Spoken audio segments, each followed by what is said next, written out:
नमस्कार दोस्तों। पिछले वीडियो में हमने जो है मुद्रा दर्शन पे बात करी। इस वीडियो में हम बात करेंगे मुद्रा विज्ञान पर, मुद्रा साइंस पे हम बात करेंगे।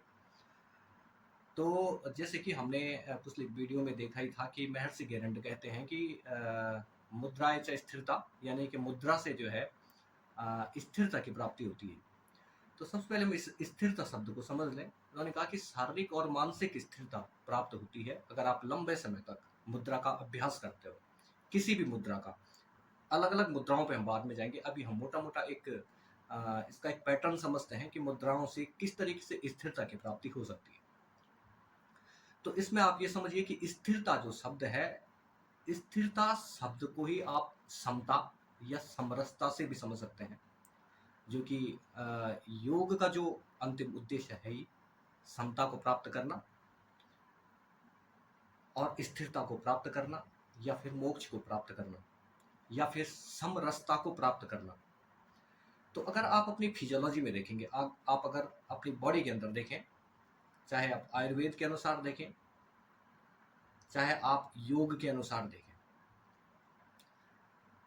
ये इनमें जो है अलग अलग घटक हैं, जैसे सतस, रजस, तमस। योग जो है इन तीनों की बात करता है कि हमारी जो बॉडी है, हमारा जो आ, अंदर का विज्ञान है, वो सतरज तम तीन गुणों से मिलके बना हुआ है। और जब भी इन तीनों में विषमता आती है, जब भी ये जो है अप डाउन होते हैं, तो उनको समरस करने की प्रक्रिया ही क्या है? योग है। इनको हम समरसता में ले आते हैं तो हम जो है शारीरिक और मानसिक स्वास्थ्य को प्राप्त करते हैं। इसी तरीके से अगर आप योग में जाएंगे तो वहां पर वात, कफ और पित्त, इन तीनों का पूरा साइंस है। वो उनका ये मानना है कि जब भी आप में इन तीनों में से किसी भी एक में अप डाउन आता है या इनमें विषमता आती है, तो आप में कोई रोग या कोई डिजीज उत्पन्न हो जाती है।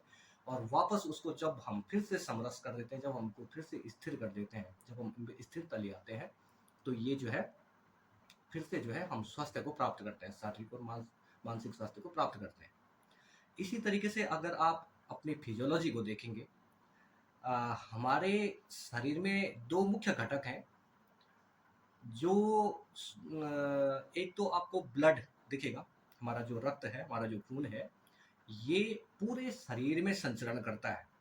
यानी कि शरीर से एक मसल से या एक कोशिका से कुछ मुख्य घटकों को उठाकर अन्य घटकों तक ले जाने का काम करता है, अन्य कोशिकाओं तक ले जाने का काम करता है, वो ब्लड है। और दूसरा जो मुख्य घटक है वो हमारी नर्व है। हमारी नर्व क्या करती हैं? हमारे मस्तिष्क से विभिन्न प्रकार के उद्दीपनों को या उनके रिजल्ट्स को, उनके परिणामों को हमारे शरीर के अलग अलग अंगों तक पहुंचाने का काम करते हैं। या फिर कुछ नर्व जो है हमारे शरीर के अंतिम छोर से, अंतिम कोशिका से कोई विशेष प्रकार का उद्दीपन हमारे मस्तिष्क में ले जाने का काम करता है।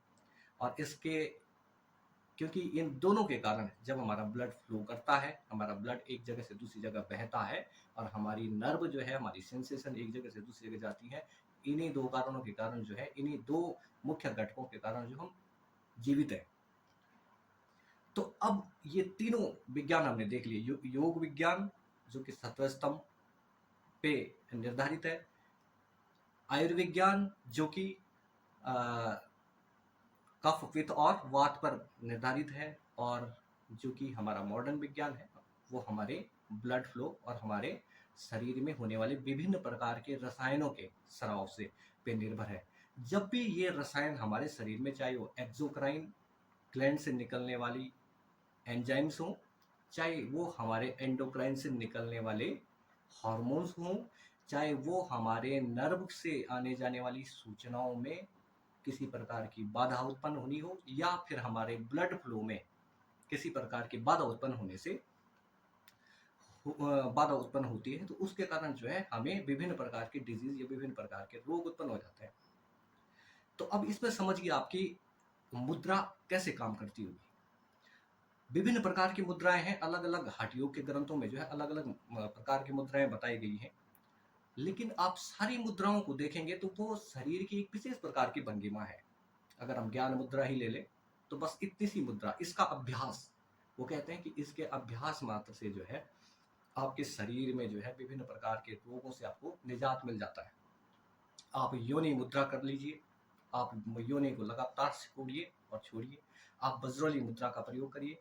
बज्रौली मुद्रा जो कि आपके जननांगों को छोड़ने और सिकोड़ने का काम करता है।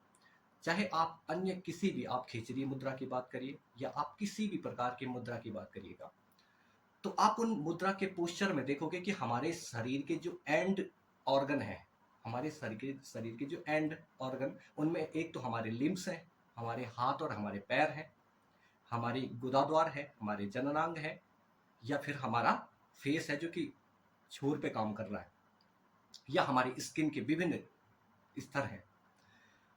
तो हम क्या करते हैं कि एक विशेष प्रकार की स्थिति वहां पर, जो हम शरीर की स्थिति के साथ साथ मानसिक स्थिति को भी, दोनों को जो है एकजुट करके एक विशेष प्रकार की मुद्रा का अभ्यास करते हैं।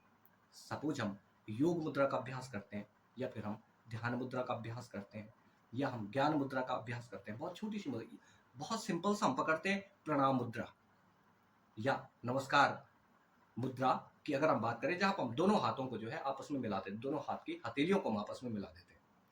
तो इससे होगा क्या, हमारा जो विज्ञान हो किस तरीके से, इसमें हमारा जो शरीर में जो हमारी फिजियोलॉजी कैसे चेंज होगी। क्योंकि हमने दो विशेष तरह की बातों पे बात करी थी। एक तो हमने बोला था कि हमारा ब्लड फ्लो है। ब्लड फ्लो अगर शरीर में किसी नाड़ी में रुक गया या तेज बह रहा है, यानी कि उसकी समरसता में जहां पर भी विघ्न उत्पन्न हो जाता है, या तो वो तेज हो जाए या फिर वो कम हो जाए, तो वो किसी डिजीज को कॉज करेगा, वो किसी रोग का कारण बन जाता है। तो आप सोचिए, अ, क्योंकि हमारे शरीर में हार्ट से ब्लड ले जाने का काम कौन सी नलियां करती हैं, उनका नाम आर्टरी है। और वापस हार्ट में लाने का काम कौन करती हैं, उनका नाम क्या है, उनका नाम है वेन्स। ये दो चीजें तुम समझते हैं।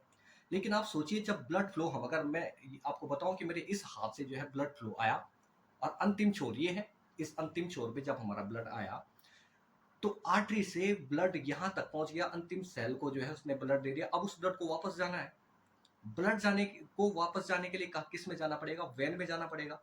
लेकिन आर्टरी से वेन में जाने के लिए जो है इनके बीच में छोटी छोटी बहुत सारी कैपिलरीज होती हैं, बहुत छोटी छोटी नलियां होती हैं, जिनको हम जो है कैपिलरीज कहते हैं।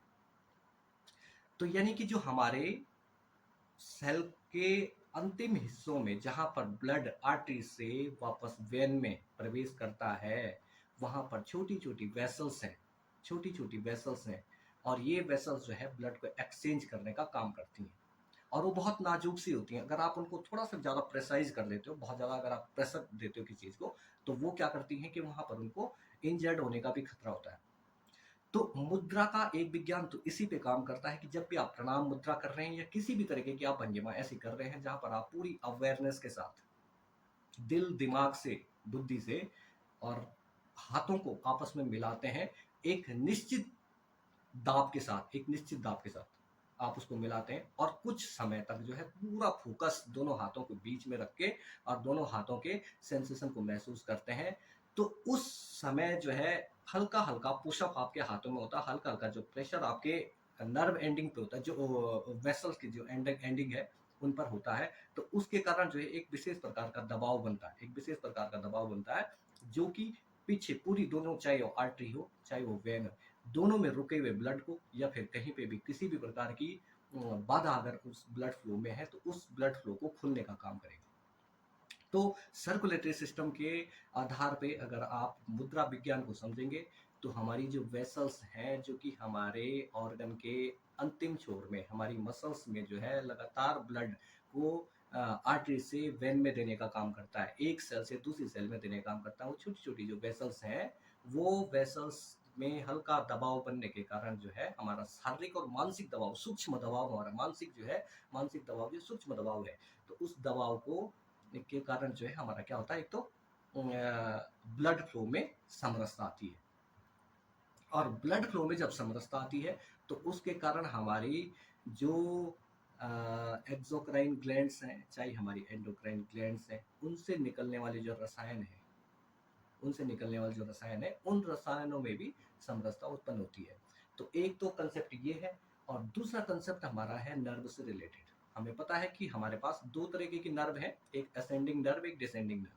एक नर्व जो शरीर के अंतिम हिस्से से उद्दीपन को हमारे ब्रेन तक ले जाती हैं, और दूसरा जो ब्रेन से मैसेज को हमारे शरीर के अंतिम कोशिका तक ले जाते हैं।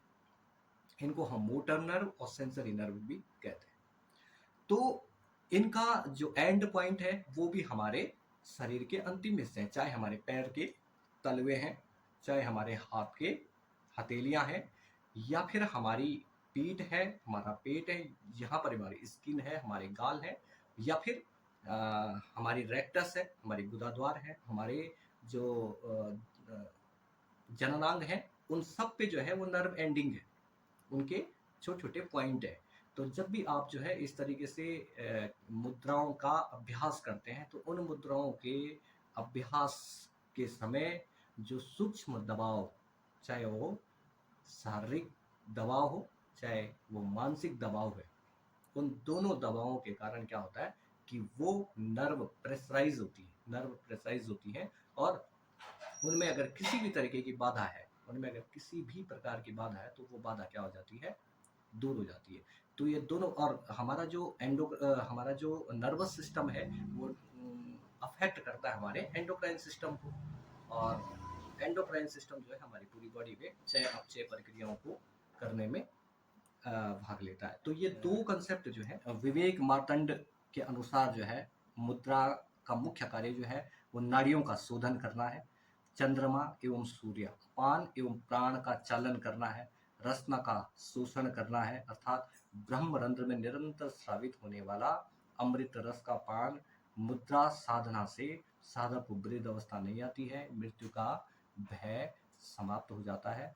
और इस तरीके से जो है विभिन्न ग्रंथों में भी जो है मुद्रा अभ्यास के विभिन्न लाभ बताए गए हैं। जैसे नाड़ी शोधन है, तो विभिन्न, जिस तरीके से मैंने कहा कि नाड़ियों में जो है मल उत्पन्न होने के कारण, विजातीय द्रव्य उत्पन्न होने के कारण जो है ये नाड़ियाँ विशुद्ध खराब हो जाती है, तो उनको शुद्ध करने के लिए जो है हम मुद्राओं का अभ्यास करते हैं, जिसका मैंने कंसेप्ट बताया कि जब भी हम जो हमारी नर्व एंडिंग है या फिर हमारी ब्लड वेसल्स की एंडिंग है, उन एंडिंग पे हम हल्का प्रेशर बनाते हैं, वो शारीरिक और मानसिक प्रेशर होता है, तो उससे जो है विजातीय द्रव्य जो हमारी नसों में या हमारी नाड़ियों में जमा हो जाता है, वो निकलने लगता है। और दूसरा, प्राण और अपान वायु जो है प्रॉपर काम करने लगती है। योग विज्ञान में जो है प्राण और अपान वायु का विशेष कंसेप्ट है। उस विशेष कंसेप्ट के चलते हुए जो है आप देखेंगे तो हमारा जो प्राण क्षेत्र है वो हृदय से ऊपर का है, और अपान क्षेत्र जो है नाभि से नीचे का है। ये दोनों में जब किसी प्रकार का अवरोध उत्पन्न होता है, ये जब अपना काम करना छोड़ते हैं, विभिन्न प्रकार के रोग उत्पन्न होने लगते हैं।